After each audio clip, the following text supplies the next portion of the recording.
जिस बिल को मुसलमानों के हुकूक की हिफाजत करने वाला बिल बताया जा रहा है, उसी को पेश करने के लिए और उस पर बात करने के लिए लोकसभा में भाजपा सरकार के पास एक भी मुस्लिम सांसद नहीं है। जिस वक्त मैं लोकसभा कह रहा हूं, सुना करिए, जिस वक्फ बिल को मुस्लिम महिलाओं को हक दिलाने वाला बताया जा रहा है, उसे संसद में पेश करने वाली पार्टी के पास न तो राज्यसभा में, न लोकसभा में, न देश की किसी विधानसभा में एक भी मुस्लिम महिला सदस्य नहीं। कल किरण रिजिजू जी कह रहे थे कि रेलवे की जमीनें देश की जमीनें हैं, डिफेंस की जमीनें देश की जमीनें हैं। हां मंत्री जी, हैं, बिल्कुल हैं। ये जो वक्फ की जमीनें हैं, ये हमारे पुरखों ने धार्मिक कामों के लिए डोनेट किया है,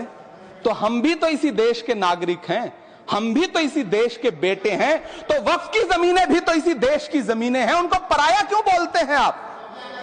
सभापति महोदय अशफाकुल्लाह खान जब फैजाबाद की जेल में फांसी के फंदे पर झूल रहे थे, तो इसी देश की जमीन के लिए झूल रहे थे ना। सभापति महोदय, अंडमान की जेल में काला पानी की सजा काटकर अपनी जान देने वाले मौलाना फजले हक खैराबादी हो या शेर खान अफरीदी हो, वो भी तो इसी जमीन के लिए अपनी जान दे रहे थे ना। सभापति महोदय, पाकिस्तान के खिलाफ लड़ते हुए अपनी जान देने वाले महावीर चक्र विजेता ब्रिगेडियर उस्मान हो या पाकिस्तान के पैटर्न टैंक उड़ाने वाला परमवीर चक्र विजेता वीर अब्दुल हमीद हो,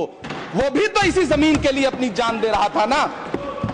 और मंत्री जी, मैं इस सदन में अलल ऐलान ये कहता हूं कि जब भी इस देश की जमीन को लहू की जरूरत होगी, आपसे 2 कदम आगे इमरान खड़ा मिलेगा, ये मैं आपसे यकीन दिलाते हुए कह रहा हूं। सभापति महोदय,